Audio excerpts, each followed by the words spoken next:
Atheists are champions of science and reason who have carefully and honestly examined the evidence for God's existence and found this evidence sorely lacking. And now that they've thoroughly debunked belief in God, they demonstrate their sober rationality by spending every waking moment on social media posting, "Sky Daddy, Sky Daddy, Sky Daddy, Sky Daddy, Sky Daddy." But don't let these endless cries of "Sky Daddy, Sky Daddy, Sky Daddy, Sky Daddy, Sky Daddy" make you think that these intellectual powerhouses have simply been programmed by manipulators using cult tactics. No. These brainiacs are as meticulously rational as a cosmologist riding the calculus coaster at Logic Land on Trekkie's Get-In Free Day. At least, that's what they keep telling me. Sadly, I'm not a super smart atheist anymore, so when I try to figure out what's going on, all I see is a handful of academics who will reject any evidence for God, no matter what it is, conditioning a young generation to reject any evidence for God, no matter what it is, while making this young generation think that they're just going where the evidence points. To me, bonehead that I am, it looks like cult tactics. Hey, kid, do you want to be special? Do you want to be part of the smart group? Do you want to feel like you're better than everyone else? Jeepers, that would be swell! Well then, join us, and you'll be part of the smart group. You'll be special. Golly, is there anything I need to do? Just one thing. You have to spend all day, every day on social media posting, "Sky Daddy, Sky Daddy, Sky Daddy, Sky Daddy, Sky Daddy." Richard Dawkins was once asked, if God did exist, what sort of evidence could God give you that would convince you that he exists? Dawkins couldn't think of anything. He said that if God audibly spoke to him, he would dismiss it and conclude that he's hallucinating. He said that even if God wrote a message to him in the stars, he still wouldn't believe in God, because the message in the stars could have been put there by powerful aliens trying to trick him.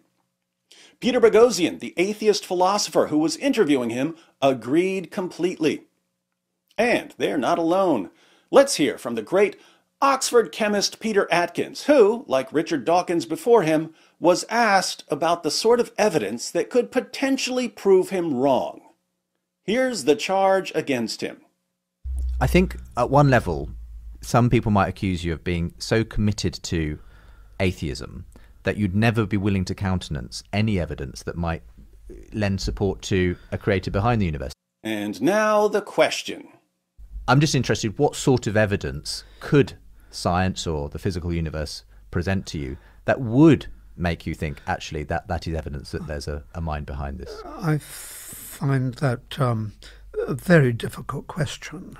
Shouldn't be too difficult. If I were looking in the Bible for evidence, heaven forbid, I would expect to see maybe increase in entropy is equal to Q reversible divided by temperature. So, amazing scientific insights in the Bible. That would convince you? If there was literally an equation in the Bible, an equation like in that. the Bible, rather than all this wishy-washy, elastic writing that it pervades. Right. An equation? That would do it? So if there was something like that they discovered in the Bible, then I'd think it was probably a forgery. Anyway. Well, exactly. The problem is, would it actually make you? Oh, you'd explain it away? Interesting. But what if you saw a message written in the stars?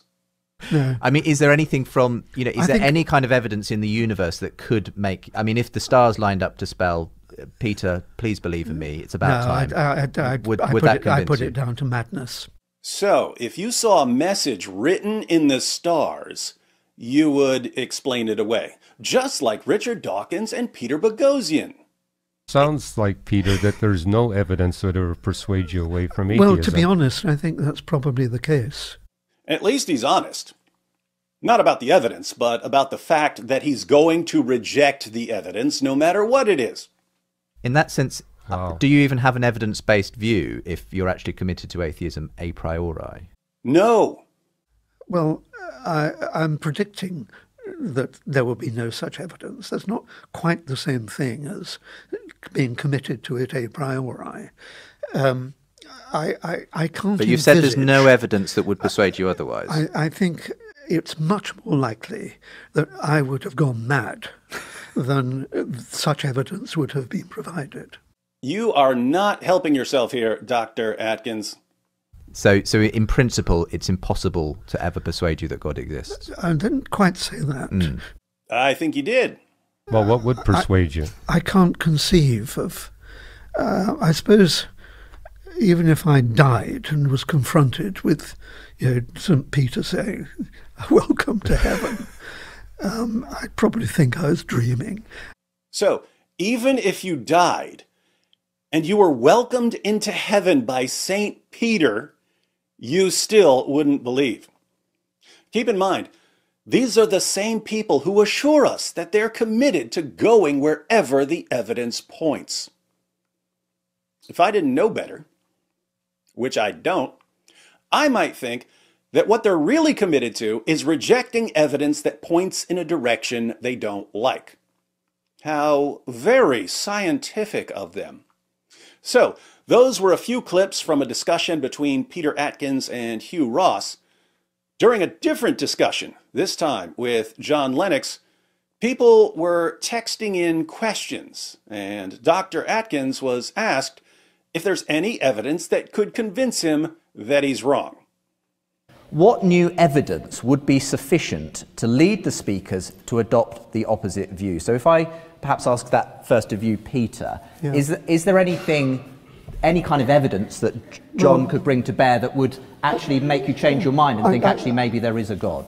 I'll give everyone 5 seconds to make your predictions.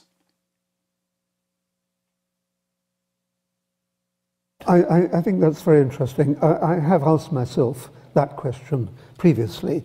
Is there any evidence that would flip me into the belief camp and so on? And I simply can't think of any. Shocker. I think if I tell myself that if I agreed with some evidence, then it showed that I'd simply gone mad. If he ever agreed that any evidence supported theism, he would think that he'd gone insane. So it's a serious question, but I don't think there can be any evidence. Are you saying your position is unfalsifiable in that sense? Yes. Again, at least he's honest about rejecting any evidence that he disagrees with. Even if I was standing, at the foot of a cross and saw the resurrection before my very eyes, I would put it down to hallucination. Even if he saw Jesus rise from the dead, he would explain away what he saw. He would say, "I must be hallucinating." Seeing a person rise from the dead wouldn't convince him. Matt Dillahunty said something very similar in his debate with Mike Licona. Mike said, "Look, if I was beheaded in front of everyone and you saw my decapitated corpse, and then I came back and I walked in and I told you about my trip to heaven, and I told you about someone I met there, someone who had had a private conversation with you, and I knew the details of that conversation, even though the person was dead, would that convince you that something supernatural had occurred?" Matt immediately replied, "No." The takeaway from all of this definitely isn't that atheists follow the evidence. The takeaway is that pretty much any evidence can be reinterpreted and explained away by people who are committed to an unfalsifiable position. Atheists aren't educating the rest of the world on how to go where the evidence points. The leaders are giving a tutorial on how to reinterpret and explain away evidence that they don't like, and on how to psychologically condition people by making them think that they're part of some elite group, as long as they go on Twitter and post, "Sky Daddy, Sky Daddy, Sky Daddy, Sky Daddy, Sky Daddy." Meanwhile, the followers are walking, talking, whining proof of that old saying, There's a sucker born every minute.